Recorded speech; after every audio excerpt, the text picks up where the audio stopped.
stand by me. If the sky that we look upon should tumble and fall, all the mountain should crumble to the sea,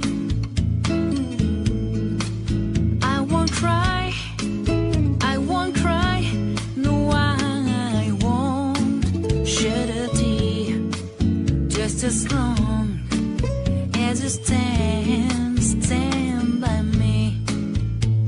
And darling, darling, stand by me. Oh, stand by me.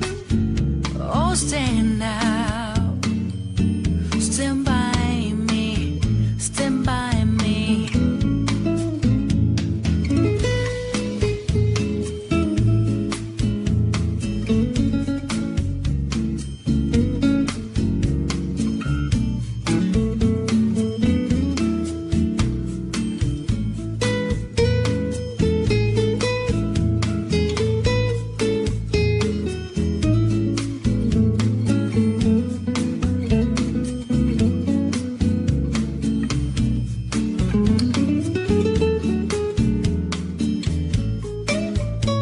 So darling, darling, stand by me. Oh, stand by me.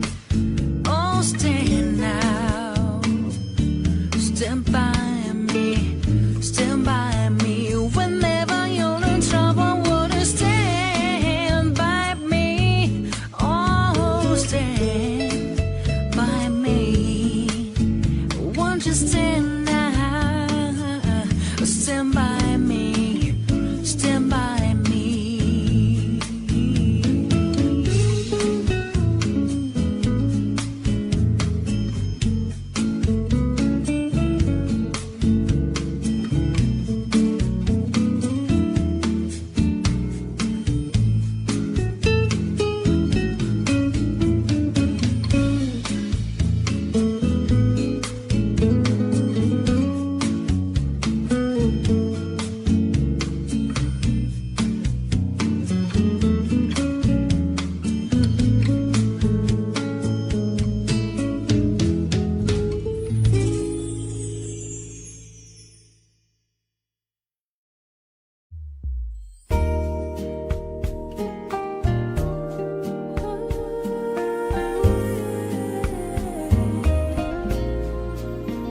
I know your eyes in the morning sun.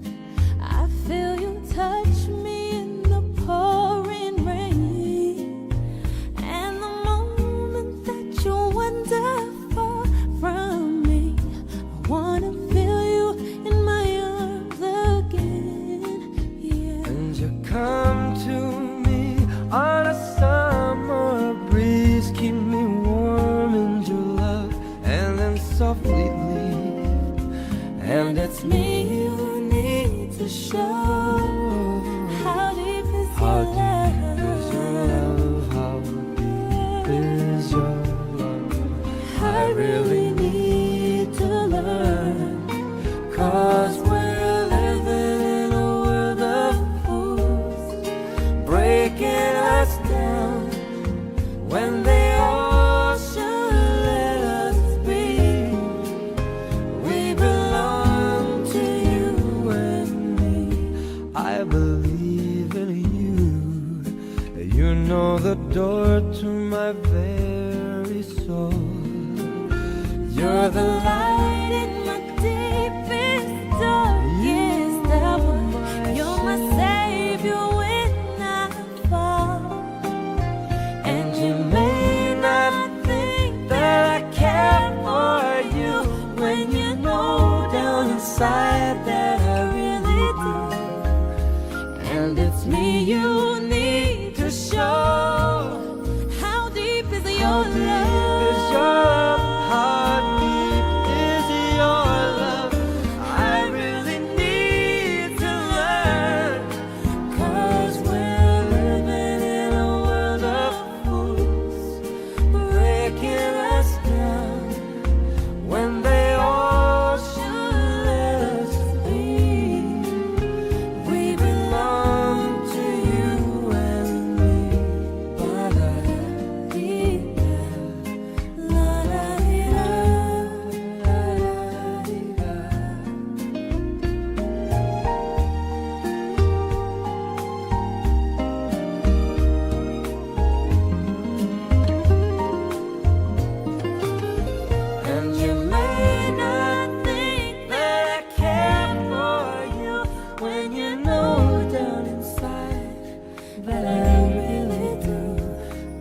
7h51.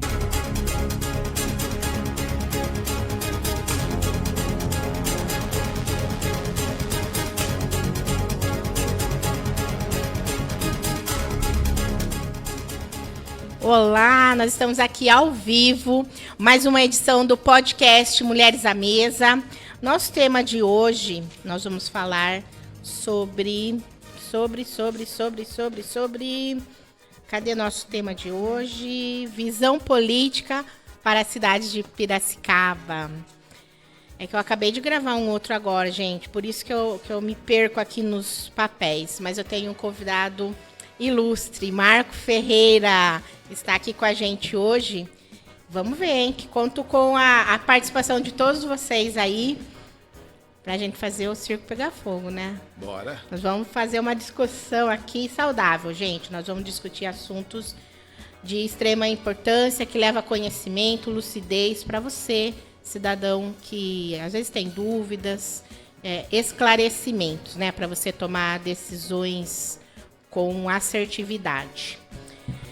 Eu quero agradecer aos nossos patrocinadores, Ivone Magalhães Decorações, Arte Decor by Paula Bigaram, doutora Flávia Yamashiro, doutora Thaís Rodrigues e Espásio Corpus Pilates.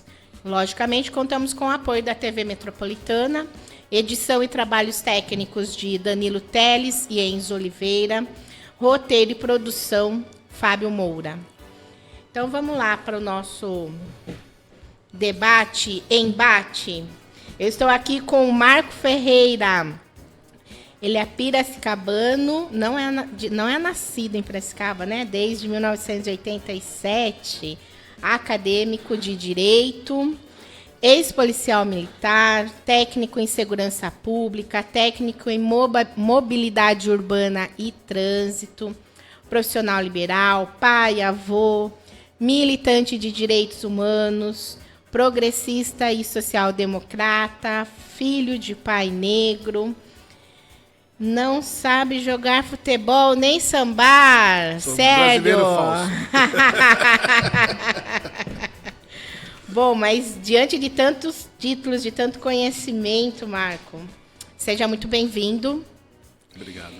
Então já começa a falar aí sobre sua trajetória, sobre todos esse seu conhecimento. O que você traz qual é a sua visão para a política na cidade de Piracicaba? E primeiro, agradecer, né, vocês, agradecer a TV Metropolitana, que está sempre dando espaço para a gente, agradecer o programa. E é uma honra para mim, no Mulheres à Mesa, né, porque a gente que não tem lugar de fala, é muito importante que a gente tenha essas conversas com quem tem o lugar de fala, que é a mulher na política, né, que a gente não consegue, eu não consigo particularmente entender. E eu acredito que é uma falta realmente de diálogo, uma falta realmente de inserção da mulher na política, porque vocês são maioria, né? E nós temos de 23 vereadores, apenas 3 são mulheres, né? Ou seja, é muito pouco. Então, quer dizer, vocês conseguem ser maioria e minoria ao mesmo tempo, né?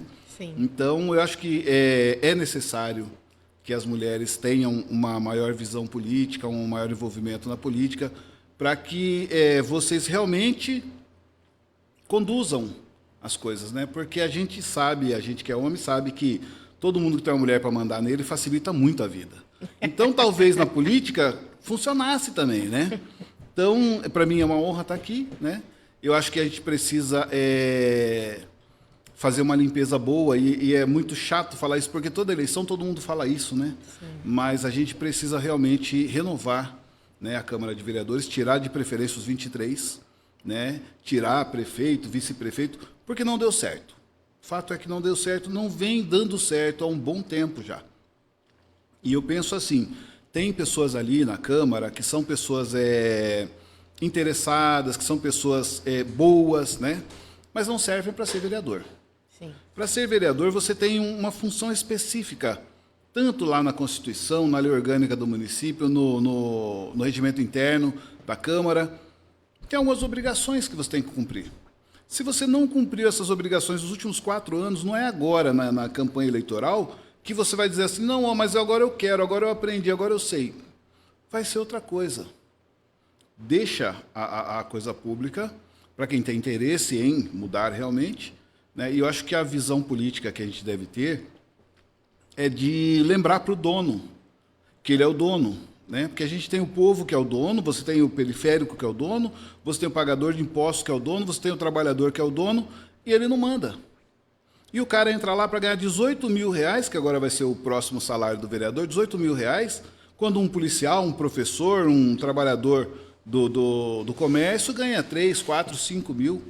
E aonde que você acha, às vezes eu assisto, ou às vezes eu ouço pela rádio, o plenário lá, as sessões.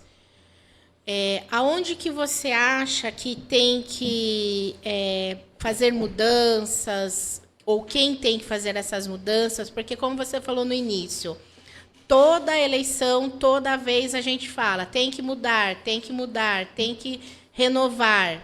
E a gente tem as eleições e o resultado parece que toda vez se repete. No seu ponto de vista, onde que você acha que tem que haver isso?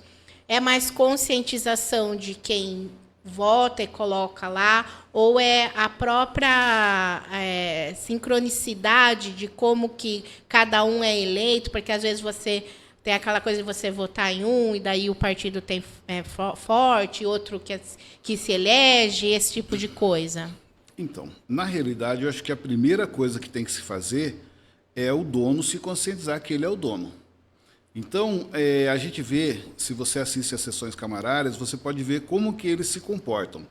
Você percebe que ou eles não sabem trabalhar, ou eles fazem de propósito para enganar as pessoas. Todas as vezes que algum deles levanta a mão com um tema polêmico, alguém fala, vamos fazer um intervalo, vamos nos reunir na sala do presidente.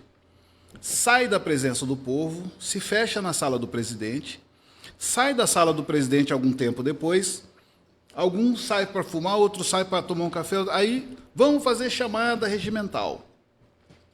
Aí faz a chamada regimental, não dá quórum, e aí tem que encerrar a sessão. E aquele assunto não é levado a conhecimento. Perceba uma coisa, quando começa a sessão camarária, 7 horas da noite, 7h30, 7 horas, agora eles variam o horário para que as pessoas não saibam. Perceba que é o seguinte, o cara fala assim, o orador do dia lá. Agora vamos ler as proposições. Aí ele começa, proposição número tal do vereador fulano, trata disso. A hora que ele falou 3 proposições, alguém, presidente, pela ordem, aí, pois não, pede para falar só o número da proposição. E aí o cara fala, proposição 1, 2, 3, 4 do vereador fulano, proposição... Ninguém sabe do que se trata. Vamos votar englobadamente. Puf, votou, você não viu o que aconteceu. Tem projetos de lei que são feitos por empresas privadas, entregue no gabinete mediante corrupção, para o cara pôr como projeto de lei. Ninguém sabe o que é, porque ninguém falou sobre o que era. E aí você vê aprovado. Por exemplo, não estou dizendo que é este caso específico, mas estou dizendo um exemplo claro. Recentemente, nós vimos um asfaltamento da cidade em mutirão. Pegava aí 10 ruas ao mesmo tempo. Você fala assim, nossa, mas como que tem tanta gente trabalhando ao mesmo tempo? Licitações que passaram pela Câmara, que foram aprovadas pela Câmara. E tinha um engano no orçamento de 100 milhões de reais. Votaram englobadamente, votaram junto com alguma coisa que falava o nome de uma rua, que falava... E aí o povo não viu, o povo não soube. Com certeza alguém encheu o bolso. E a população não viu. Alguém agora, porque é período eleitoral, algum adversário percebeu isso e denunciou. A gente vê isso todos os dias acontecer na Câmara. 90% das leis que são votadas ali são para roubar o povo. E o povo não sabe disso, o povo não se inteira disso. Então é necessário, primeiro, que você troque as pessoas que estão lá. Porque se as pessoas que estão lá estão legislando contra o povo, não podem ficar lá. Ah, mas o cara é pastor, ótimo, um excelente pastor, vai ser pastor. Ah, mas o cara é professor, ótimo, vai dar aula, vai ser professor. Vida que segue, você não vai deixar de ser um cidadão, um contribuinte, porque você não é vereador. Se você pegar a primeira sessão camarária da atual legislatura, primeira sessão camarária, eles votaram um projeto de lei, uma emenda à lei orgânica municipal, inconstitucional, que retirava da obrigação da prefeitura a publicidade dos atos do prefeito, dos administradores, né? Não precisava mais fazer, não precisava mais tornar públicos os atos, não precisava publicar nada mais em Diário Oficial, podia fazer qualquer nomeação ou exoneração sem publicar no Diário Oficial. Você pode ter até hoje, da desde o Joana. primeiro dia da legislatura atual, você pode ter 200 funcionários fantasma ganhando 50 mil dentro da prefeitura. Você só vai saber no último dia quando ele for entregar a chave da prefeitura. Os nossos vereadores, sabe quantos votos? 23. Foi por unanimidade. Então não dá para você dizer que o vereador fulano é bom. Porque se o vereador fulano é bom e aprovou isso, tem alguma coisa errada. Então, se ele é bom e não viu que tinha alguém armando uma coisa inconstitucional, porque é inconstitucional, você tirou, se você pegar lá a Constituição, lá no artigo 37, da obrigação, né, do poder público, né, das exigências mínimas do poder público, está lá a publicidade, a moralidade, a impessoalidade. Isso foi retirado da lei orgânica municipal pelos nossos vereadores que lá estão. Eu, como uma cidadã comum, às vezes eu acho que se eu perguntar para um vereador qual o papel do vereador, eu não sei nem se ele vai saber responder. Tem duas falhas aí. A primeira delas, do povo, que foi se desinteressando por política. Não é que a pessoa se desinteressa por política porque ela quer se desinteressar por política. Não é. Porque, se você pegar 10 anos atrás, a gente sabia a escalação do São Paulo, do Flamengo, do Corinthians, do Palmeiras. O palmeirense sabia a escalação do Corinthians. Né? Sim. São rivais de morte, mas sabia. Não sabia o que é um STF, o que é um STJ, o que é um TRF, 1, 2, 3, 4, por que tem esses números? Nada. Hoje, você vê as pessoas falando o nome dos 11 ministros do STF. Você sabe que eles entendem, teoricamente, o que é um STF. Então, não é que ele não se envolve com política, é que os meios de comunicação que são alimentados, né, pelo poder dominante, que é o poder financeiro, fazem com que você se desinteresse por política. Manipula. E aí você faz o como quê? Você não quer. sabe o que um vereador faz. E de tanto a população não saber o que um vereador faz e não cobrar o vereador também esqueceu. Você tem vereadores que estão lá há 20 anos, mais de 20 anos, que não sabe trabalhar de vereador. Eles falam, como assim? Não sabe realmente. Se você perguntasse, você ia ter uma resposta assustadora. Então é muito relativo. A gente precisa voltar a gostar da política, não da política eleitoral, da política de palanque, mas da política que fala assim, tem um buraco na rua. Por exemplo, compraram viaturas esses dias, motos. Compraram, quer dizer, alugaram. Aí você fala assim, não, mas não tem como ter alugado, por esse preço eles compraram. Pagou 90 mil numa moto que vale 60? Não, mas é um aluguel. Peraí, não dá para você alugar uma moto de 60 por 90. Mas aí você vai ver os radares de Piracicaba, aquela cerca eletrônica, aqueles que não marca velocidade, que tem nas saídas, na entrada da cidade, também são de particulares. Você quer ver um negócio absurdo? Ali na esquina da loja 100 tem um alto-falante. No terminal tem outro. Em alguns lugares tem outro. Que era de quando lançaram o sistema em 2011, 2013, não sei. Que alugaram de uma empresa, paga aluguel até hoje. Nunca usou isso aí.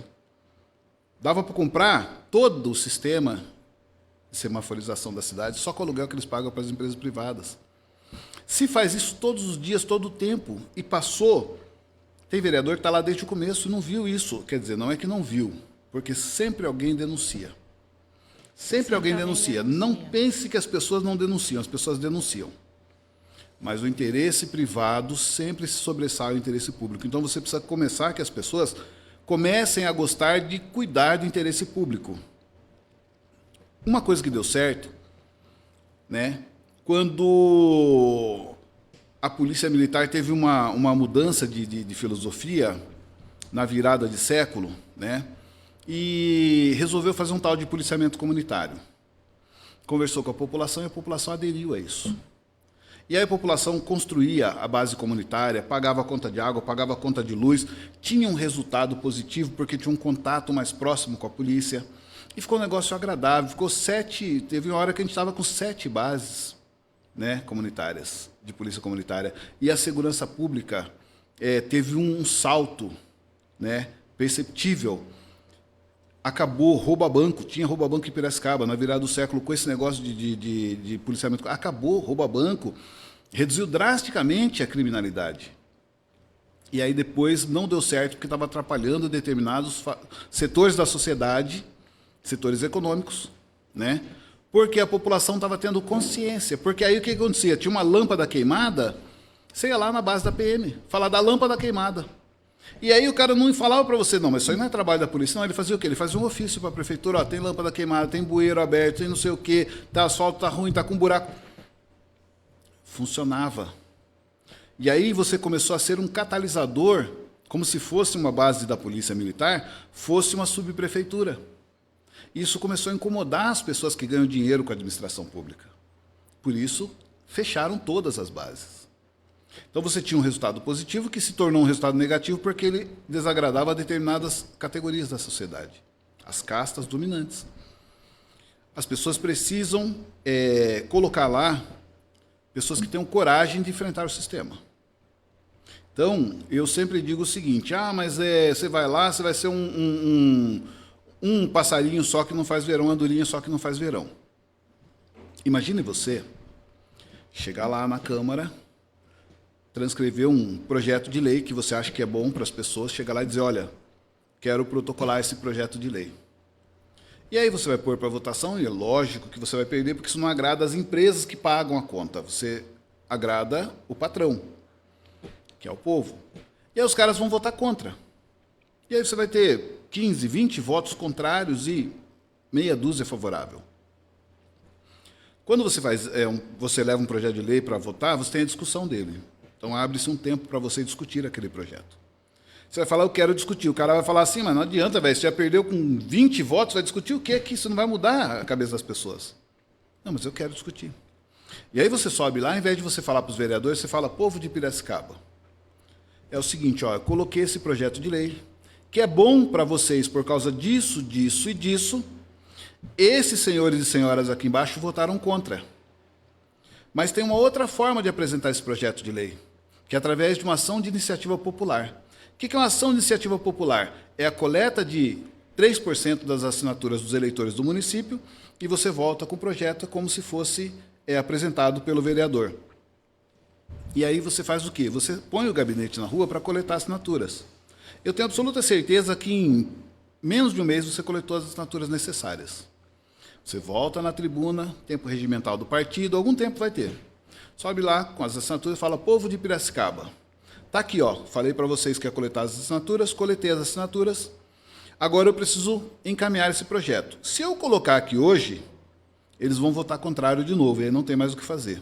Então eu vou fazer o seguinte, eu vou agendar com vocês para o mês que vem apresentar esse projeto aqui. Para que não tenha o perigo deles indeferirem, eu vou pedir para que o povo que assinou venha aqui na Câmara participar. Como a gente sabe que quando você tem um projeto importante para a população, os vereadores contratam figurantes para encher o plenário, para não ter lugar para as pessoas do povo sentarem. Você já sabe disso, porque a gente já vivencia isso. O que você faz? Olha, povo de Piracicaba, mas podem ficar tranquilos, porque nós vamos disponibilizar para vocês um carro de som e um telão lá fora para vocês acompanharem. Então pode vir 1.000, 2.000 pessoas que vai ter o telão e o carro de som. Se você fizer isso, e as pessoas entenderem que você está fazendo uma coisa séria, enche de gente na frente da Câmara. E aí eu duvido o vereador corrupto, o vereador mau caráter que vai ter coragem de enfrentar o povo e votar contra. Por quê? Porque aí o cara começa a temer o poder. Que o poder é o povo. É o povo que é o constituinte, é o dono do poder. O representante, o vereador, ele é só um representante. E ele é colocado lá com voto de confiança. Se você perde a confiança nele, muito provavelmente ele sabe que ele não vai permanecer. Se ele permanecer, vai ser um inferno a vida dele. Dá para fazer? Lógico que dá para fazer. Por exemplo, se você vai lá, pega um desses projetos de lei que a gente Já sabe... aconteceu alguma vez esse tipo de Em Piracicaba, não. Nunca aconteceu. Em Piracicaba, não.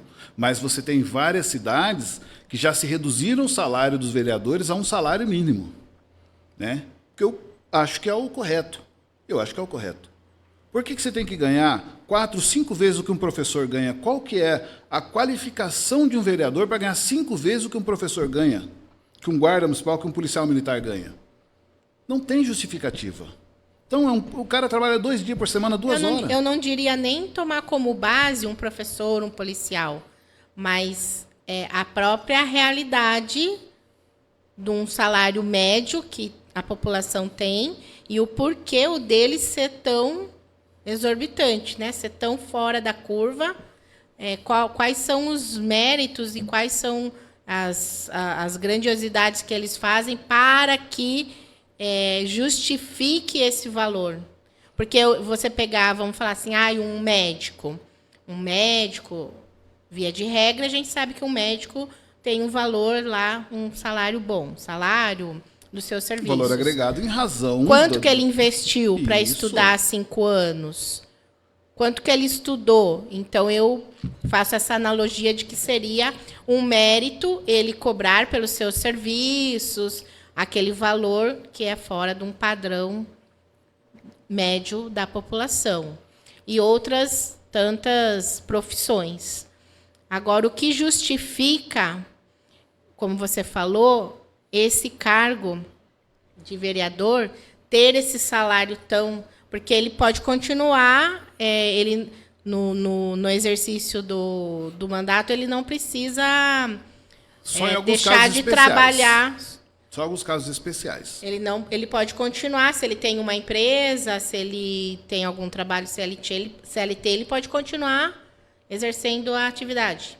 O CLT ele tem que se afastar, mas o empresário não, o microempresário não, o servidor público não, vários deles não precisam se afastar. Mas a questão nem é essa, a questão é... Mas o CLT ele se afasta sem remuneração ou com remuneração? Sem remuneração. Sem Aí remuneração. Ele vai receber da Câmara. Mas a questão é, quem aumenta o salário deles são eles mesmos. Que bom. E aí o cara chega e fala assim, eu quero me dar 50% de aumento. Você fala, não, mas isso aí não é legal, isso aí é absurdo. Não está, na lei está dizendo que eu posso, então eu vou me dar 50%.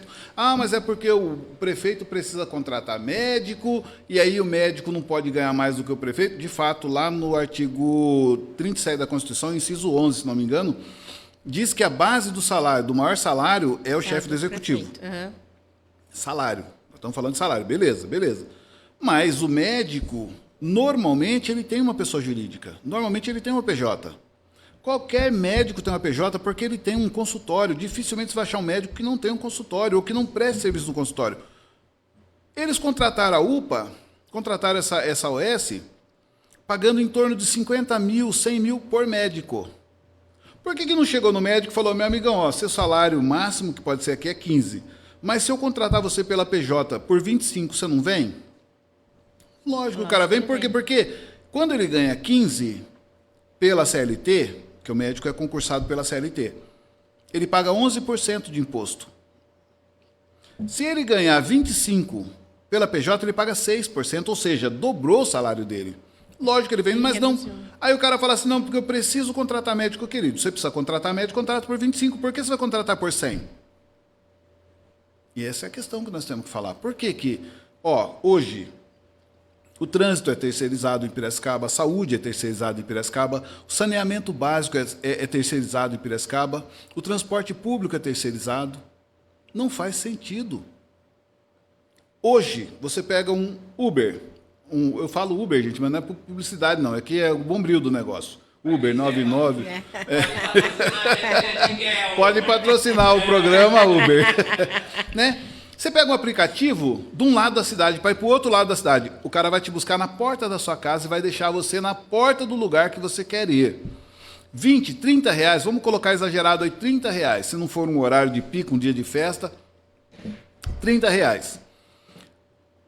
A operadora do aplicativo ganhou dinheiro com isso. O motorista pagou a depreciação do veículo, colocou o combustível e ainda teve lucro. Um passageiro de 30 reais. O mesmo ônibus faz um trajeto, não pega você na porta da sua casa, você tem que ir até ele. Ele faz esse trajeto, nesse trajeto ele vai pegando e deixando pessoas. Para fazer o mesmo trajeto, ele chega a colocar 100 pessoas, sem ser no horário de pico. No horário de pico é muito mais, mas vamos colocar uma média de 100 pessoas, a R$ 5,90. Dá R$ 590 reais por viagem, que o motorista de aplicativo fez por 30 e teve lucro. O ônibus faz por 590. Você sabia que 100% das passagens é da empresa? Que a prefeitura não fica com nada? Pior do que isso, a cada 6 meses a prefeitura coloca mais pelo menos 50 milhões na mão desses empresários, dizendo que é um subsídio para ele poder trabalhar. Imagine você se a prefeitura compra os ônibus e contrata uma SPE formada pelo sindicato, não vou nem falar em sindicato, que as pessoas vão falar que é comunista. Uma empresa pública de Piracicaba para gerenciar o transporte coletivo urbano. Você podia reduzir a passagem a R$1. E ainda dava lucro para a prefeitura, dava arrecadação para a prefeitura e todo mundo ia ficar satisfeito pagando R$1. Tinha uma época que a Semutran fazia gestão do transporte público, dos circulares e tudo mais, e só pagava para as empresas os veículos. Não tinha uma época? Não, na realidade o que acontece? Piracicaba, o Fábio está perguntando aqui para a gente se não tinha uma época que a Semutran gerenciava, a Semutran recebia, a Semutran pagava para o terceiro contratado. Na realidade, isso seria o correto, seria o viável, né? Mas não é isso que acontece. Aqui em Piracicaba tem muito de se contratar uma SPE para fazer os serviços essenciais. Aliás, todos os serviços públicos. O que é uma SPE? Uma SPE é uma sociedade de propósito específico. Você tem a sua empresa e aí você vai fornecer um buffet fixo para a prefeitura, suponhamos. Você já tem a sua empresa, já tem os seus buffets, já está tudo organizado. Mas aí chega uma demanda grande da prefeitura. Fala, Lisângela, eu preciso que você me forneça periodicamente esse volume de material. Aí você faz o quê? Você abre uma SPE, uma sociedade de propósito específico, dentro do seu CNPJ, só para atender a prefeitura. Todo o dinheiro que entrar da prefeitura entra na SPE, todo o dinheiro que sair para o serviço é tudo por essa SPE, para você ter o maior controle, para você saber o quanto está ganhando fora dessa SPE, fora desse contrato e dentro desse contrato. Aqui em Piracicaba tudo é SPE. Você não sabe quem é, não sabe como surgiu, você não sabe o dinheiro que tem, e quando eles vão embora, eles fazem que nem a última empresa de ônibus. Pega os ônibus, leva embora e deixa a falência, deixa tudo bagunçado, deixa... Por quê? Porque você não tem como achar o patrimônio desses caras, porque é uma SPE. E aqui em Piracicaba tudo é SPE. Nós temos uma SPE aqui, que ela foi criada dentro de uma garagem.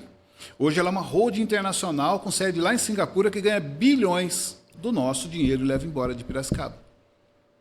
É outra coisa que deveria ser investigada pelos vereadores e que não é.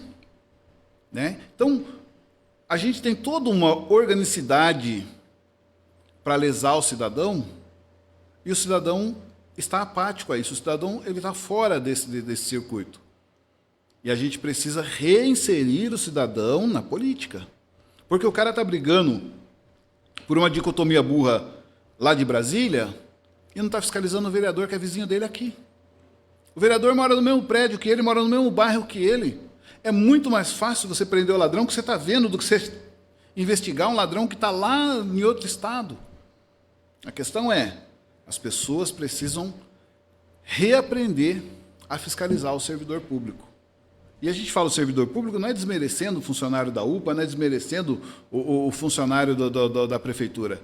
Porque esse aí não tem problema, esse aí ele sabe o que ele tem que fazer. O grande problema nosso é você contratar uma empresa para fazer um serviço, essa empresa usar as coisas do município para fazer aquele serviço, cobrar como se fossem as coisas dele, e aí você contrata uma empresa, uma OS de saúde, aí ela faz o quê? Ela vai usar medicação da prefeitura, mas ela está recebendo pela medicação.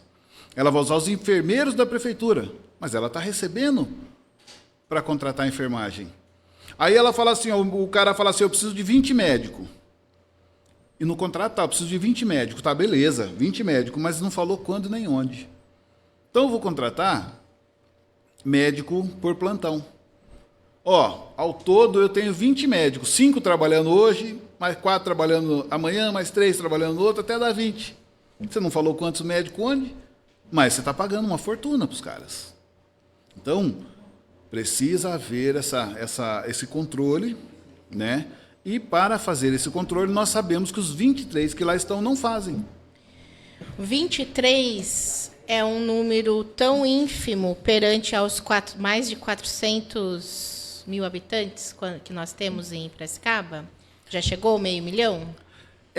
Estatisticamente não, porque quando chegar a esse 500 mil, tem que mudar o número de vereadores. Mas tem 308 mil eleitores hoje em Piracicaba, dos quais 1/3 não foi votar nas eleições passadas. E eu acredito que esse 1/3 que não foi votar é porque ele está desacreditado da política. Mas onde eu quero chegar, Marco? Por que eu falei que o número é ínfimo? Porque eu acho improvável que dentro desses 308 mil tenham mais pessoas que pensam como você. É bem provável que tenha mais pessoas.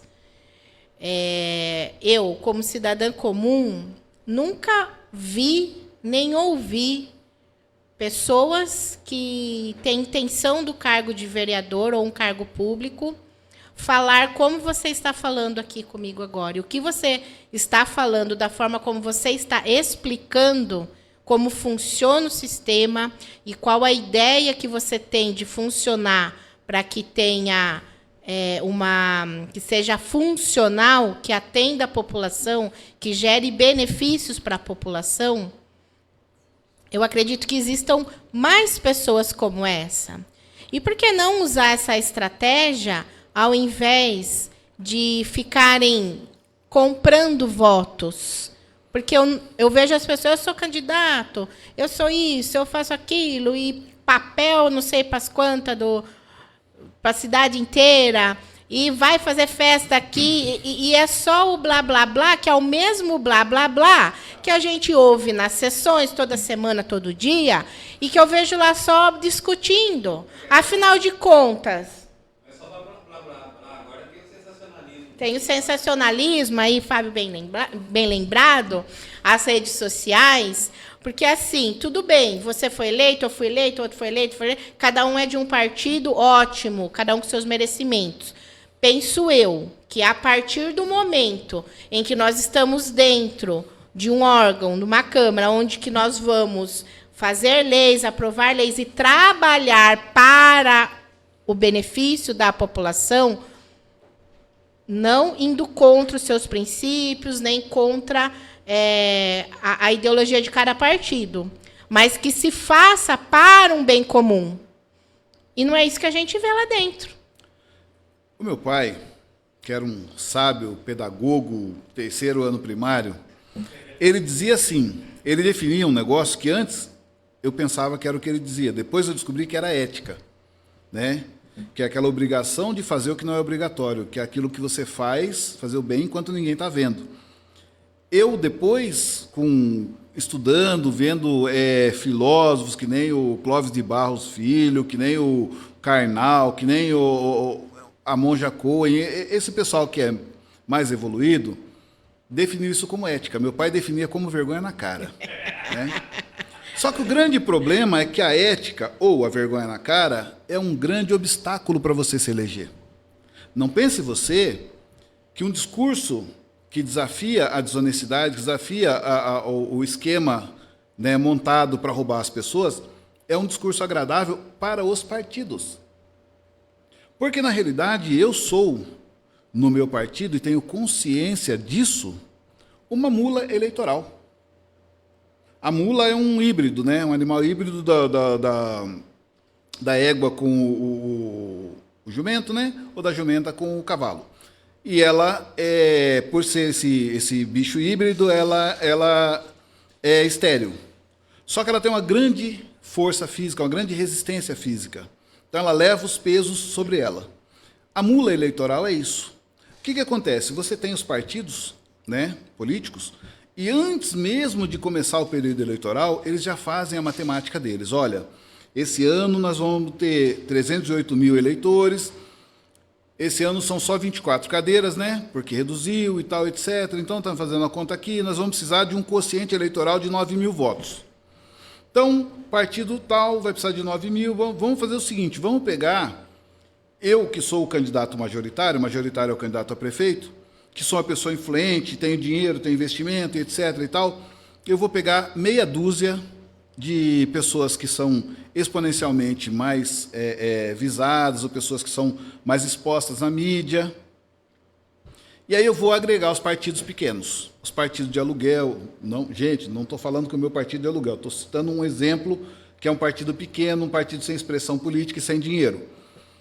E aí você vai para esses presidentes desse partido e fala assim, olha, eu quero o seu partido junto comigo. Aí fazem aqueles acordos que não chegam até nós somos mula eleitoral, nós não somos o cara que tem um patrocínio de 100 mil, 200 mil, 500 mil para fazer campanha. Entendeu? Aí eles conversam entre eles, aí ele fala assim, beleza, então ó, peguei esse partido anão, vou colocar o fulano, que é um puxador de voto. Este fulano, que é um puxador de voto, já fez o acerto dele com o majoritário. O dinheiro que vai vir para o partido não é para um trouxa que nem eu, não é para a mula eleitoral, não é para o cara da banquinha de verdura, não é para o cara, o líder comunitário, para as pessoas que acreditam em mudança. O dinheiro do partido é para pagar para pessoas fazerem a campanha deste que é o puxador de votos, porque é esse cara que vai ser eleito. Só que esse puxador de voto, vamos colocar... É o sem vergonha na cara. Vamos pegar, por exemplo, não estou aqui dizendo que não gosto dele, não é isso. Por exemplo, Cássio Falapira, que foi o vereador mais votado de Piracicaba na eleição passada. 3.800 votos. Ainda que o Cássio Falapira estivesse num partido sem as mulas eleitorais, fazendo 3.800 votos, ele não conseguiria atingir o índice para eleger um no partido dele. Então ele precisa dos 3.800 votos dele, mas ele precisa que as mulas eleitorais de 200, de 300, de 500 votos completem os 9 mil votos que ele vai precisar para eleger um vereador do partido dele. Então, por isso, o cara agrega 6, 7 partidos, ele coloca um figurão em cada partido, que é o puxador de voto, que com esses ele já fez o acordo, e aí todos nós, outros, trabalhamos para ter 100, 200, 500 votos, 1.000 votos, para levar para o partido, para somar e colocar as cadeiras que esses caras precisam. Então, esse é o grande problema. Quando eu falo isso, né, e eu costumo dizer que a ética, que é vergonha na cara, é um grande obstáculo. Por quê? Porque isso incomoda. Porque isso não é uma coisa que as pessoas precisam saber, que as pessoas, aliás, não é uma coisa que as pessoas que deva chegar até as pessoas, mas que é fundamental que as pessoas precisam saber. Por quê? Porque você vota no cara da banca de verdura, porque você conhece ele, porque você conhece a trajetória dele, sabe que ele é uma pessoa ética. Só que o voto dele vai para aquele cara que você nem gosta, que é um pilantra que está lá na Câmara faz 20 anos roubando. Mas por quê? Porque toda a estrutura do partido foi colocada à disposição dele. Então você tem 20 pessoas na rua panfletando para ele. Você tem reuniões projetadas onde ele vai lá para se mostrar. Enquanto o cara que é a mula eleitoral, ele não tem nada disso, né? Então ele está fazendo o quê? Ele está trabalhando individualmente para conseguir votos. E aí é muito difícil porque normalmente o candidato é um cara que trabalha, né? Porque se ele não fosse um cara que trabalha, ele era um cara rico, ele já estava do outro lado, ele não estava. E via de regra você não consegue atingir o número de pessoas que você precisava atingir para que você fosse bem votado, para que você disputasse cadeira com esses caras. Só que eu entendo que é necessário falar, porque eu entendo que vai haver uma conscientização, não sei se é hoje, se é amanhã, se é daqui a 10 anos, mas tem que haver. Porque a forma como nós estamos nos comportando tende a criar uma revolta. Vai chegar uma hora que as pessoas vão falar, não pode isso. E aí vai começar a quebrar tudo. E aí é uma mudança muito mais radical, que acontece periodicamente na história. Os fura-bolha, né? Os rompantes que a gente tem de tempos em tempos. Vamos lá, quem nos assiste, boa noite, pessoal. Antônio Manuel da Silva. Boa noite, pessoal bonito, ó, chamando nós de bonito. Obrigado, aguardando o bate-papo. Toninho do Hospital Ilumina. Temos perguntas? Temos um ouvinte que não quer se identificar, né, um anônimo. Quais são suas estratégias específicas para incentivar o desenvolvimento econômico local, especialmente em relação ao apoio a pequenas empresas e startups? E como pretende medir o sucesso dessas iniciativas ao longo do tempo? A pergunta foi do Paulo Marquezin. Era anônimo, agora não é mais. Olha, eu Ó, acho- bem colocado aí, hein? Pequenas empresas. Eu sou uma microempreendedora. Eu sou uma pequena empresa. Eu sou uma pequena empresa. Gente, no Brasil e no mundo, eu sempre acredito na pequena empresa. É ela que leva a força e a potência da economia de qualquer lugar. Paulo Marquezin, olha só. Esse mês, o SEMAI contratou uma empresa de fora de Piracicaba para trocar terminais de água. Se você perguntar para um funcionário do SEMAI, de carreira, daqueles encanadores de carreira, meu amigo, quanto custa, quanto eu gasto de material com esse terminal aqui? Ele vai falar para você R$200. Essa empresa foi contratada por R$1.800.000 para trocar esses equipamentos ao valor mínimo de R$4.000 por terminal. Paulo Marquezin, você acha realmente que aqui em Piracicaba não tem um encanador que faria isso por R$1.000? Vamos colocar que o cara tivesse, entre material e mão de obra, 4 vezes o valor do material em mão de obra. O SEMAI, eu estou falando do SEMAI, mas é assim, ó, é todos os setores da prefeitura. Eu estou falando que é algumas coisas que estão fáceis. O sistema que você entra lá em contato com o SEMAI, ele não é do SEMAI, ele é alugado. Ele é alugado por, parece-me que, 1 milhão e pouquinho por ano. Né? Se você for aqui, se você for no TI da prefeitura, ele consegue fazer isso. Se você contratar uma empresa de Piracicaba, ele consegue fazer isso por 10% do valor. Eu tenho uma microempresa, né? A gente tem uma pequena empresa, e nós sabemos a dificuldade que é para você recolher ISS, taxa de não sei o quê, poder de polícia, e um monte de coisa que eles inventam. E aí, você poderia prestar serviços para o município, né, em diversos setores da economia, né, que são mandados para fora, que são contratados a empresas do Rio Grande. Se você pegar lá a transparência do município, pega contratos, DR, dispensa de licitação, tudo empresa de fora. Tudo empresa de fora. Nós temos empresas piracicabanas, temos mão de obra piracicabana que não atende aos requisitos da prefeitura porque não é colocada nos editais. E você vende esse serviço para fora com DL, com dispensa de licitação. Então, acho que o primeiro passo é você incentivar a que o poder público comece a olhar para as empresas municipais e dar preferência para o piracicabano. Isso é a primeira coisa. Aí você fala assim, mas eu gostaria que incentivasse. Você pode incentivar a pequena empresa. Por exemplo, eu lembro uma época que a ex-vereadora e agora secretária de abastecimento, Nancy Tami, fez uma sugestão de pegar a pequena propriedade e incentivar a pequena propriedade a produzir produtos para vender para creche, para escola, para poder, em vez de você comprar de distribuidores grandes, você comprar do produtor rural, do produtor doméstico. Né? Você pode incentivar a piscicultura, você pode incentivar a cooperativa, o cooperativismo, para fazer todo tipo de serviço. Você tem um monte de gente aí morando na rua. E você pega esse cara que está morando na rua, você fala o mendigo. Não, ele não é o mendigo, ele é o cara que está em situação de rua, e eu não vou nem entrar no mérito de por que ele está lá. Mas dificilmente você não vai ver esse cara fazer um trabalho artesanal que é notável. Por que não criar cooperativas para ensinar o cara que está desempregado, o cara que está dependendo de um emprego? E é muito difícil você ter emprego hoje em dia, porque o mercado informal ele acabou tomando conta com esse negócio de empreendedorismo. O cara mete um CNPJ e seja o que Deus quiser, sem direito a nada, né? Se ele quebrar a perna, passa fome. Mas a prefeitura poderia investir nisso. Dá para fazer produção. O cara sabe fazer sapato. Ninguém mais faz sapato hoje em dia. Por que não faz sapato hoje em dia? Por que você não monta uma manufatura de sapato? Mas o cara não faz rede. Por que não? Quando os caras vêm lá do Nordeste vender rede, vende pra caramba. Por que não fazer aqui?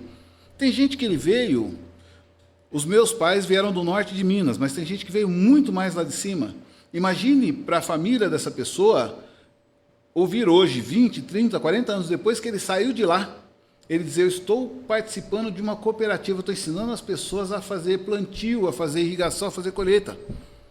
O orgulho que não é para aquelas pessoas que viram ele sair de lá, porque veio para cá para tentar a vida, para industrializar o conhecimento, dizer que hoje ele está passando um conhecimento ancestral para as pessoas aqui de onde ele veio para tentar a vida.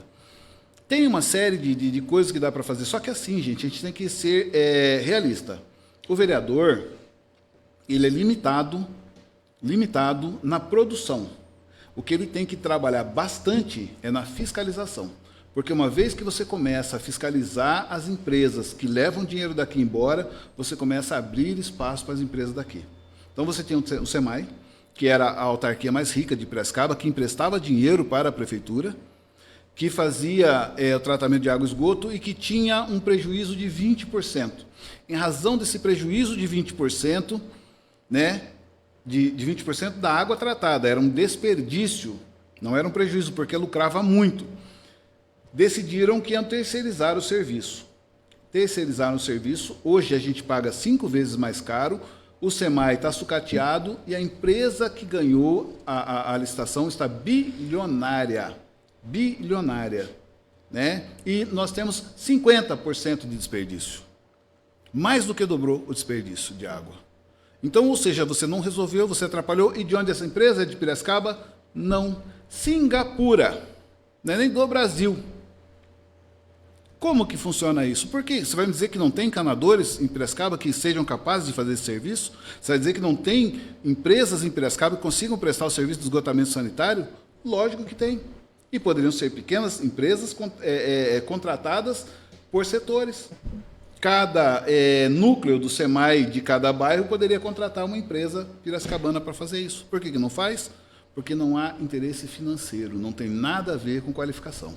Mas fora de licitação, você fala? Que dá para fazer esse tipo de contratação? O Fábio está perguntando aqui se é fora de licitação ou se é com licitação. Fábio, eu vou falar uma coisa para você aqui, para você refletir.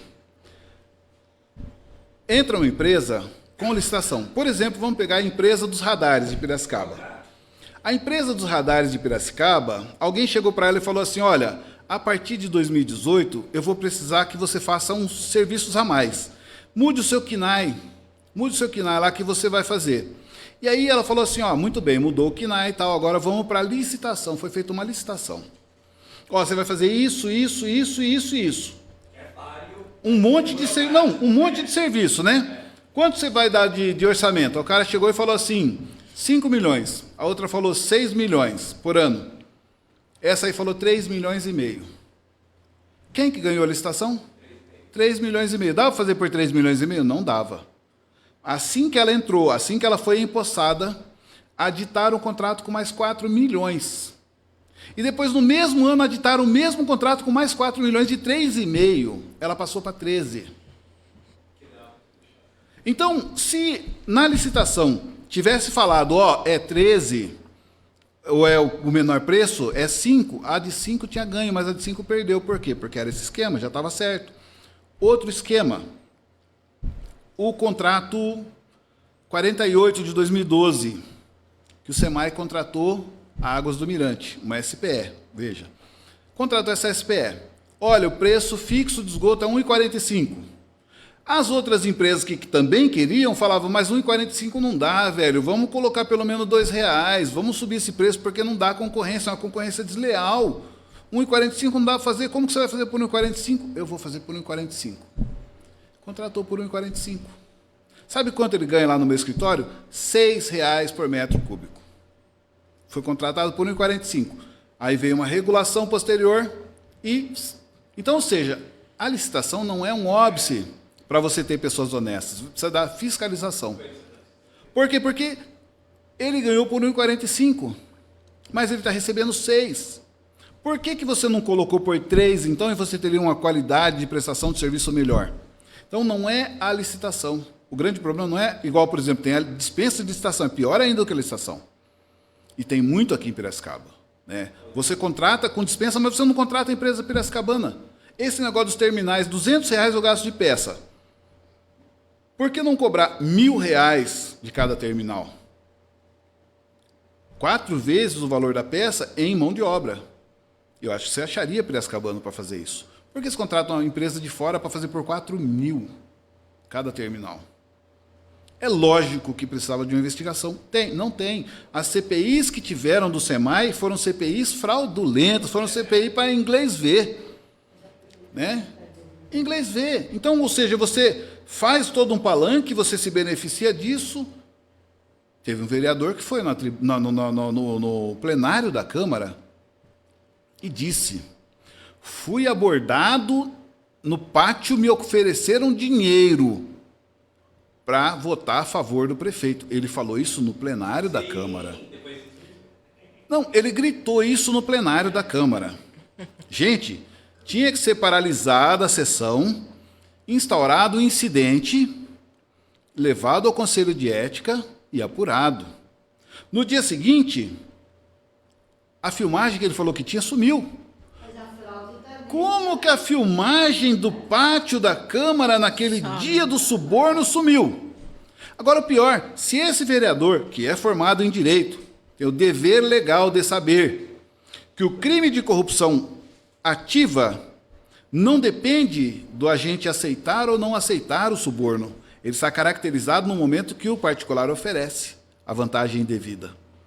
E ele sabia disso, ele não deu voz em prisão e nem denunciou o criminoso. Então a gente percebe que é um grande esquema de enganar as pessoas. Ah, mas ele é uma pessoa boa. Pode ser uma pessoa maravilhosa, não serve para ser vereador. Eu não estou dizendo aqui que ele não presta. Estou dizendo que ele não serve para ser vereador. Por isso ele precisa sair de lá. Por isso precisa tirar eles, trocar. Mas não adianta trocar por trocar, que nem nós fazemos em cada eleição. Troca 1/3 da Câmara até metade. Você precisa trocar, mas você precisa fiscalizar, mas você precisa comparecer, mas você precisa cobrar daquela pessoa para quem você deu voto. Senão não adianta nada, gente. Trocar por trocar não resolve. É isso aí. Marcos, você também tem uma empresa que trabalha multas, né? Você defende... Me explica um pouco mais sobre o que é exatamente essa sua empresa, o que ela faz. A gente trabalha com defesa de trânsito, né? Se você, porque assim, quando você comete uma infração de trânsito, quando você, por algum motivo, você infringe a lei de trânsito, tem uma lei federal que é regulamentada e tal, etc. Você infringe, o município te faz uma notificação. Olha, você foi autuado por tal infração. Pode ser que você realmente tenha cometido aquela infração, pode ser que você não tenha cometido. Ou pode ser que, mesmo você tendo cometido, foi fiscalizado de forma errada, ou foi lavrado o auto de infração de forma errada. Então, a gente faz o quê? A gente analisa isso e te diz, olha, isso aqui está errado, isso aqui está formalmente incorreto, ou isso aqui, essa multa não é isso, era outra coisa. Essa conduta não caracteriza a multa. E aí a gente faz o processo administrativo para poder defender você dessa multa. Ganhando, cancela a multa, cancela os pontos na sua habilitação também. A gente trabalha com recursos de multa, trabalha com processo de suspensão e cassação da habilitação. Às vezes a pessoa está com pontuação e ela vai perder a habilitação, a gente faz a defesa dela também no processo administrativo. Então, na verdade, se eu tomei uma multa, eu posso ir até o seu estabelecimento... Até o meu escritório. E me informar daquela situação. Isso, a gente não vai quer analisar. Dizer que, porque assim, às vezes eu vejo vários lugares assim, né? E dá a conotação de que, tomei uma multa, eu tenho recursos que vão eliminar essa multa, né? Não necessariamente. Que vão tirar. É necessário que ela seja ilegal ou esteja irregular, para você cancelar. É lógico que tem algumas vantagens em você recorrer da multa, mesmo quando você é culpado, mesmo quando você sabe que você cometeu a infração, ainda assim tem algumas situações que compensam você recorrer. Porque se você trabalha com sua habilitação, se é uma multa suspensiva, se isso vai prejudicar a sua habilitação, tem uma série de fatores que acabam compensando você recorrer da multa para postergar, para dar um tempo para você se organizar. Mas a gente sempre vai orientar o cliente da melhor maneira possível. Vai dizer, olha, isso aqui não compensa, isso aqui você tem que pagar. Olha, isso aqui não, isso aqui é 100% de chance de ganhar. Só se mudar a lei ou se alguém fizer besteira. Né? Que nem, por exemplo, a Zona Azul. A Zona Azul, a forma como é feita em Piracicaba é ilegal. Então a gente sempre ganhou desde 2017. É um recurso que você dá uma maior certeza para o cliente. Você fala assim, isso aqui é tranquilo, porque quem está fiscalizando você é um particular, não pode. Imagine você chegar na sua casa, tem um carro na frente da garagem, você tira uma foto, aí no outro dia você leva lá na Semutran e fala, faz favor, multa esse carro aqui. O pessoal vai falar, não, você não pode, imagina, você não posso fazer uma multa com base no que você está me falando. Mas é o que acontece com o carrinho. O carrinho é particular. Alguns são de São Paulo, outros são de Belo Horizonte. Nem IPVA eles não recolhem aqui. Como que ele pode mandar a foto? Ah, mas na minha empresa o cara chegou e estacionou na frente da garagem. Eu sou uma pessoa jurídica, eu posso fazer. A empresa do carrinho pode, por que eu não posso? Justamente porque a lei diz que você, enquanto particular, não pode fiscalizar. Quem deve fiscalizar, É o o órgão agente de competente seria O agente de trânsito. o agente de trânsito, que nós...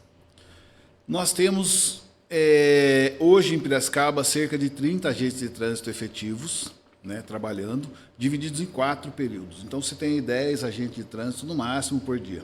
Está errado? Lógico que está errado. Piracicaba comporta tranquilamente 250 agentes de trânsito. O agente de trânsito não é só para fazer multa. O agente de trânsito é para orientar o trânsito, é para fazer palestras nas escolas, é para preservar um local de acidente, é para preservar um semáforo quebrado, é para jogar a serragem lá onde cai a folhagem, o óleo, etc. Tem uma série de trabalhos que ele faz, né? E que ninguém faz, é só ele que faz. E quando você tira os agentes e terceiriza a função do agente, né, para outros órgãos, você está desvestindo um santo e nem está vestindo outro. Por quê? Por exemplo, aqui em Piracicaba, pegaram a guarda municipal e falaram, agora você vai ser do trânsito. Ó, viatura do trânsito, pega a viatura, descaracteriza, coloca para o trânsito. Ó, pega a viatura, faz isso. Vai ter um pelotão de trânsito. Todo dia tem uma creche que é furtada. Todo dia tem uma escola que é furtada. Todo dia tem uma praça que é vandalizada. Quem que prestou concurso para proteger os próprios municipais? A guarda. Mas o que a guarda está fazendo? Multa. Foi na multa. Mas ela está puxando o trânsito, ela está orientando nesse caos. Não, ele não faz isso, ele só faz a multa, só terceirizou a multa, mais nada. Qual é o sentido de você desvestir o cara da função que ele prestou o concurso para fazer, para colocar ele meia boca numa outra função que ele não faz bem feito? Arrecadação. Ano passado arrecadou-se 30 milhões de reais em multa, fora a verba específica da Secretaria. Não estou falando da verba da Secretaria, estou falando de lucro. 30 milhões de reais de lucro. Para onde foram esses 30 milhões? Empresas privadas. Foi diluído entre empresas privadas e não sobrou nada para o povo. Não sobrou nada nem para comprar viaturas para os agentes que estão rodando a pé. Então, a gente precisa fiscalizar isso, porque está muito escandaloso. Tá demais. Muito escandaloso. Tá demais. Fiscalizar e também colocar pessoas competentes nos cargos. Competentes. Porque, assim, vamos falar agora da máquina pública. A gente vai mudando de... E nós vamos migrando aqui nas informações. É incrível você conversar com qualquer pessoa aí no bate-papo do dia a dia. Você precisar de um serviço, se dirigir até o órgão, e daí a pessoa, ela não sabe nem o que ela está fazendo ali, né? Porque ela não faz ideia do que você está perguntando, e daí você faz um tour por aquele prédio lindo, maravilhoso, que manda você para o terceiro, para o quarto, para o quinto, e desce para o primeiro, e vai para o segundo. Você percebe que você vai sempre subindo, né? Até chegar no 10º, lá na Procuradoria Geral, dali você não passa, não tem nem elevador. Aí o cara fala, não, isso aqui é lá no térreo. Você fala, mas eu estive no térreo. Não, pode voltar lá que eu vou dar uma ligada lá. Fora do prédio, né? Então, mas o que acontece? Por exemplo, eu tenho isso todos os dias no Poupa Tempo. As meninas do Poupa Tempo são maravilhosas, são educadas, são atenciosas, mas elas são terceirizadas a um salário baixíssimo para uma função de tapa-buraco. Então, o Detran, ele tem uma verba bilionária, mas ele faz o quê? Ele paga para uma empresa terceirizada, que é o Poupa Tempo. O Poupa Tempo não é um órgão público, o Poupa Tempo é uma empresa privada. Aquele banco que tem lá dentro não é um banco do Brasil, ele é uma loja, tanto é que se você pagar alguma coisa lá, não sai o número do documento que você pagou, sai compras, né? Tudo isso aí é um embuste para poder enganar a população. E aí você vai lá, as meninas não sabem, coitadas, e elas não sabem mesmo, porque nem os funcionários do Detran sabem. Mas eles não estão nem aí se sabe ou não sabe, porque para eles não faz diferença. Você tem que ir lá e você tem que pagar por qualquer serviço. E você está errado, você vai lá e pagar de novo. E vê errado de novo, você vai pagar de novo, senão não vai liberar o seu documento. Eles não estão nem aí, mas eu já paguei. Pague de novo, querida, senão não vai liberar seu documento. Mas eu quero reclamar. Com quem você vai reclamar? Você acha que um promotor de justiça sabe? Não faz a menor ideia. Você vai lá e denuncia para o cara, ele fala, não, isso aqui não é isso. Ele enrola porque ele não sabe. Ele nunca estudou isso na faculdade, nunca estudou trânsito na faculdade. E ele vai falar que ele não sabe? Um Deus que ganha 50 mil reais por mês? Ele não vai falar que ele não sabe. Ele fala, não, isso aqui está certo, sim. Encerra-se aí. Procure o judiciário. Você vai para o judiciário e vai falar assim, eu não resolvo. Por quê? Porque se ele resolver, você vai levar mais demandas. Então ele fala, eu não vou resolver, porque se eu resolver, ele vai me trazer mais demandas. E aí o estagiário, quem quer que assina lá, indefiro pelos seus próprios fundamentos, vai recorrer para o tribunal lá em São Paulo. O tribunal fala, mas se eu ganhar, se eu der esse direito para ele, vai vir mais um monte de processo desse. Indefiro pelos seus próprios fundamentos, vai para um tribunal superior. Nessa brincadeira, você gastou 5, 10, 20 mil, por causa de um transtorno de 1.000, de 500. Você fala, não dá. Pago de novo, fica mais barato. Pago de novo, fica mais barato. E para onde foi esse dinheiro que você pagou em duplicidade? O bolso de alguém. É triste, né? Então tem uma série de coisas que acontecem que são obrigações do vereador fiscalizar. Tudo isso é obrigação do vereador fiscalizar. Mas a faculdade, você contratou a faculdade lesou você, tem uma faculdade aqui em Piracicaba, está lesando os alunos, né? Mas não tem concorrência, então vai ter que ser ela. Não tem que ser ela. Vou denunciar, mas você vai denunciar para o judiciário se o Sejus que está sendo lá dentro, se o núcleo de prática jurídica do fórum é lá dentro, você vai denunciar, não vai virar nada, porque está todo mundo envolvido. Então, não vai virar nada, você como povo, mas se você tem um cargo eletivo que você vai lá e fiscaliza e denuncia para o MEC, chama o MEC e entra com ação civil de improbidade administrativa, entra com ação popular, você consegue resolver. Acontece. Como? Com representatividade. Enquanto pessoa comum, você não consegue, mas com representatividade você consegue. A questão é, quem está lá está fazendo isso? Não. E daí, você acredita que esse dia vai chegar? Você acredita que esse Eu acredito, dia sempre vai... acredito, eu sou utópico toda a vida. Eu sempre fui utópico, eu vivo quebrando a cara e levantando e vida que segue. Né? E não deixo de emitir as minhas opiniões. Eu estava falando para você aqui fora do ar, eu sou um dos 2 únicos piracicabanos que foram proibidos de utilizar a tribuna popular da Câmara. Né? Só 2 pessoas, eu sou uma das 2. Ficamos quase 1 ano sem poder frequentar a Câmara de Piracicaba, porque a gente ia lá e denunciava e desafiava. E eu sempre desafio, eu sempre digo, tudo que eu falo, eu tenho que ter responsabilidade sobre aquilo. Sim. Né? E se a pessoa puder e quiser me desmentir, eu faço questão. Eu adoro, meu sobrenome é debate. Né? Não acontece, lógico que não acontece, por quê? Porque, infelizmente, a gente denuncia pessoas que sim são envolvidas com corrupção, com desonestidade, com esquemas, né? E aí essas pessoas não vão querer vir para o embate. É mais fácil ele mandar o delegado te indiciar, ele mandar o juiz te condenar, mandar o promotor te acusar, porque eles são juntos, né?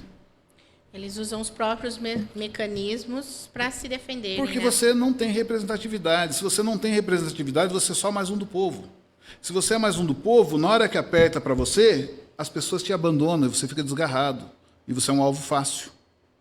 Quando você tem uma representatividade, é assim, quando você está na Câmara de Vereadores, o seu partido certamente tem representantes no Congresso Nacional. Então, você é legítimo para algumas medidas judiciais que você não seria enquanto pessoa comum. E aí, quando você entra com essa medida, não é o promotor que vai tocar o processo. É o advogado que você contratou. O promotor, ele é, no máximo, uma das partes interessadas para poder funcionar como amicus curiae, como um contribuinte, mas ele já não vai mais direcionar para a gaveta. Ele não dá mais para ele fazer isso. Então, sai daquele núcleo de poder que eles têm ali, que é um compadrio, e você passa a realmente ameaçar o poder instituído. Né? Então, aí muda. Então, aí. Parabéns, Câmara, parabéns. Muito parabéns para você que, pelo menos, leve um embate, né? Não existe verdade absoluta. Existe o seu ponto de vista, o meu ponto de vista, e talvez aqui a verdade. Então, mas mas eu- há de se conversar e de chegarmos a um senso comum. E se falando em órgãos públicos e Câmara Municipal, o bem comum é servir ao povo. Então, mas tem um negócio que é muito fácil de você desvincular de esquerda e direita, falar assim, não precisa nem falar que eu sou de direita, nem que eu sou de esquerda. Não vamos falar nisso, vamos falar o seguinte, qual que é a lei máxima do país? A lei máxima do país é a Constituição Federal, certo? Certo. O que lá no artigo 6º dos direitos sociais está dizendo? Direito social, o que é um direito social? O direito social é aquilo que você tem que ter e que o Estado tem que providenciar. Isso aí vem lá da Revolução Francesa, lá do Montesquieu, aquele pessoal tudo e tal, e vamos fazer um negócio que diminua o Estado e aumente o cidadão. E aí vieram os direitos sociais é um negócio que você tem que ter e o Estado tem que dar. Lá no artigo 6º da Constituição, está falando que você tem direito ao trabalho, direito à educação, direito à alimentação, direito ao transporte de qualidade, direito à maternidade, direito à proteção à maternidade e à infância, direito até ao lazer. Lazer é um direito também, direito à habitação. E aí você fala assim, mas eu não tenho isso. Para quem que eu peço? Não.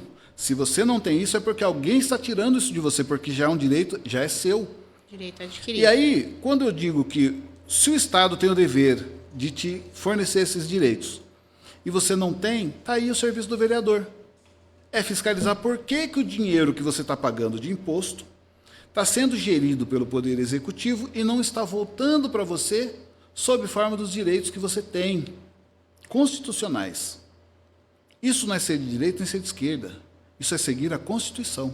Está dizendo lá que você tem direito ao transporte de qualidade. Por que eu não tenho transporte de qualidade? Alguém está me roubando. Ah, está dizendo lá que você tem que ter habitação. Por que não tem habitação? Você fala assim, aqui em Piracicaba tem quase 100 núcleos de invasão, como as pessoas gostam de chamar, né? Ou de ocupação, como eu prefiro chamar. As pessoas estão à margem da habitação.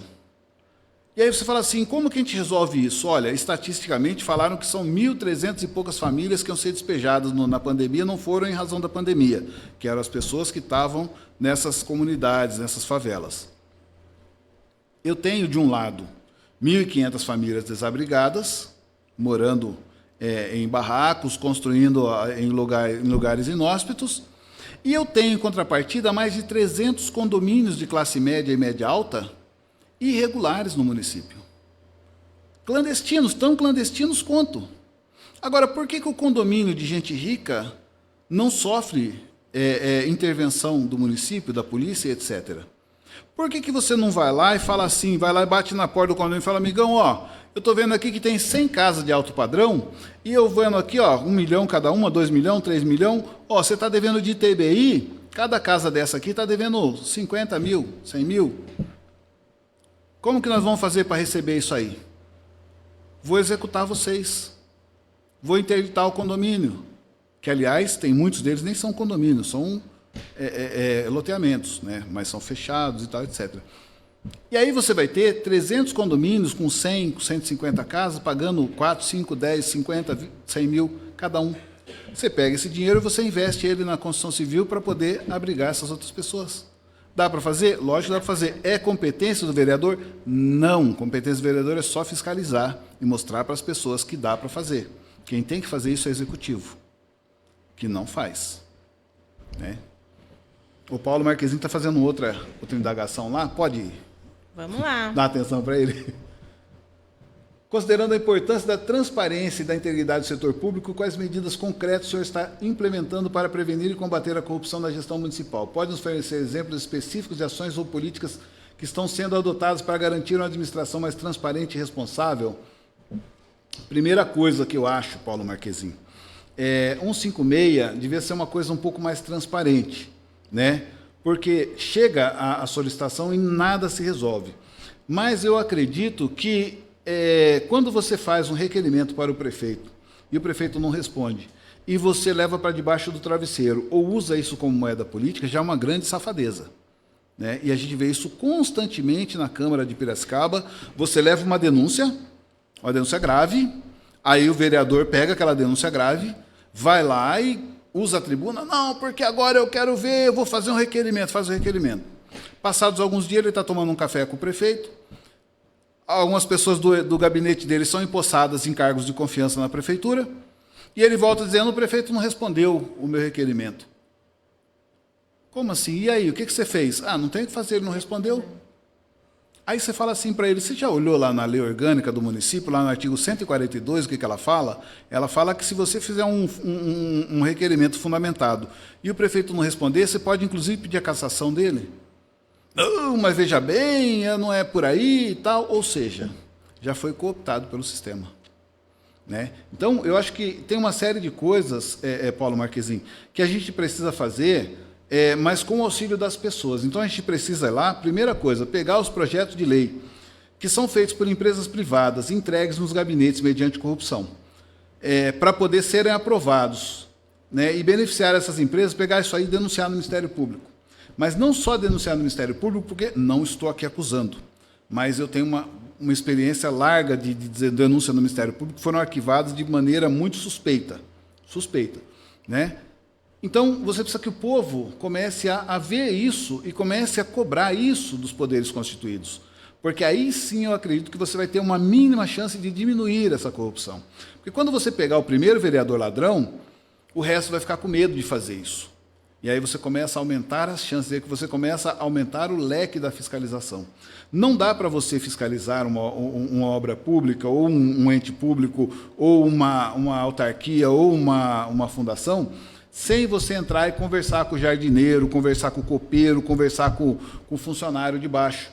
Né? Nós vimos recentemente no início do mandato, alguns funcionários que tinham um carisma muito grande, né? Que tinham mais de 20 anos de casa, de prefeitura, etc., procurando a autoridade do executivo para poder comentar alguma coisa que estava esquisito na secretaria deles, e aí o chefe do executivo dizia, eu não converso com você, só converso com o secretário.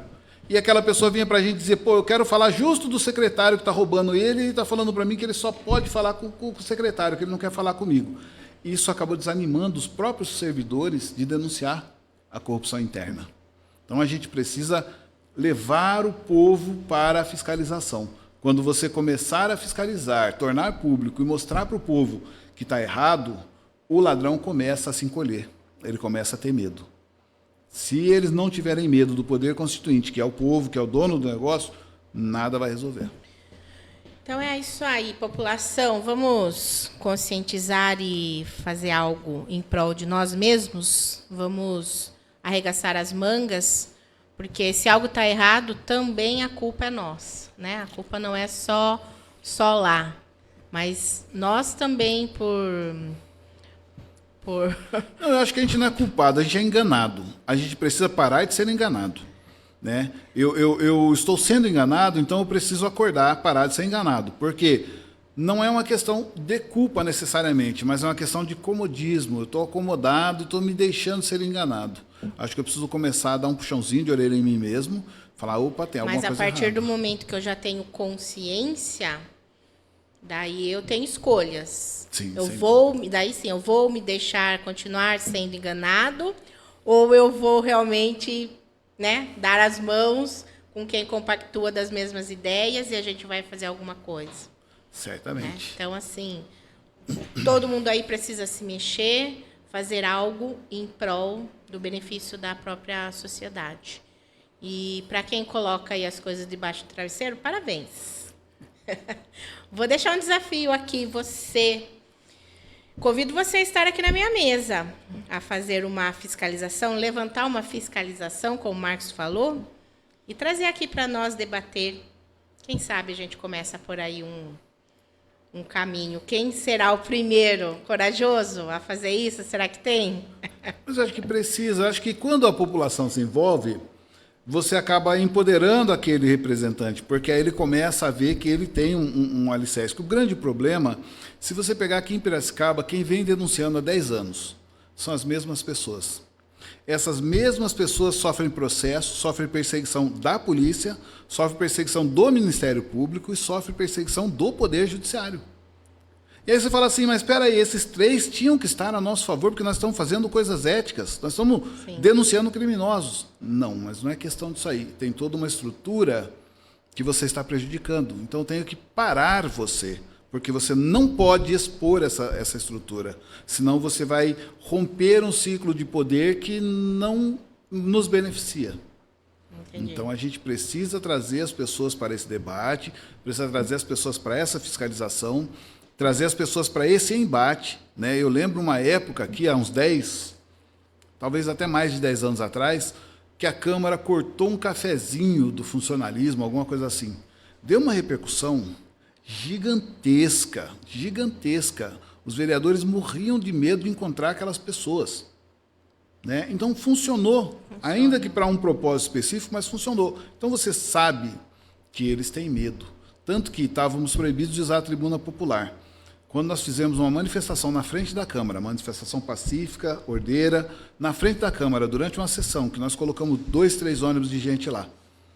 No outro dia, a gente tinha sido intimado para ir na delegacia, né, com ação descarada, né, ordem desses indivíduos para delegados de polícia, para indiciar pessoas que não cometeram crime algum, né, mas eles ficaram com medo e liberaram a volta da tribuna popular. Lógico que com as regras deles, com o jeitinho deles, mas ainda assim liberaram. Ou seja, uma única manifestação. Então, se você começa a colocar pessoas lá para dizer, olha, os caras estão roubando vocês, abre o olho, ó, e eu estou mostrando onde estão roubando vocês. Rapidinho a população se interessa, rapidinho a população começa a perturbar esses caras, e eles começam a ter medo e eles começam a diminuir a desonestidade deles. Porque o que mata a administração pública é a falta de fiscalização. É isso aí. E aqui eu deixo um espaço aberto para você, que acha que não tem um canal, que não tem uma voz, que não tem por onde começar. Aqui essa Mulheres à Mesa está aberto para você vir, colocar o seu problema, o seu propósito, e juntos, se eu não posso resolver, nós vamos buscar pessoas que vão nos dar as mãos e vamos batalhar aí em frente, ver se a gente consegue fazer algo de diferente, algo de novo, ou algo para mudar os resultados que nós temos que não são satisfatórios. Se não são satisfatórios, vamos buscar resultados que sejam satisfatórios. Marcos, ficamos por aqui hoje. O bate-papo foi ótimo. Tem mais perguntas? Não? Já essas foram... Essas foram as 2 perguntas que rendeu aí o programa inteiro. Muito obrigada pela sua presença. Estamos sempre aqui à sua disposição, quando você quiser vir, falar, trocar uma ideia, trazer assuntos, trazer polêmicas. Deixa as suas redes sociais aí para nossa E eu que agradeço o programa Mulheres à Mesa, agradeço a TV Metropolitana, vocês. Eu acho que é muito importante esse tipo de debate, é muito importante trazer para as pessoas algumas colocações que a mídia tradicional não traz, né? Eu costumo dizer que a única mídia séria são justamente os podcasts, são justamente esses programas que a gente paga para fazer, que a gente não recebe para fazer, né? Porque quando você tem lucro com a informação, ela vira um negócio, e aí quanto mais você ganha, mais você distorce a verdade. Eu acho muito importante, estamos à disposição. Sempre que você quiser que a gente vem com o maior prazer, adoro bater papo, falar é comigo mesmo, né? Quem quiser tomar um café com a gente, conhecer o Recurso de Multas Piracicaba, vai lá tomar um café com a gente. O nosso telefone, o WhatsApp é o 19982956645. Tem o Instagram Recursos Multas Brasil, né? E o Marco da Multa, que são os 2 Instagrams da gente, que a gente costuma usar lá.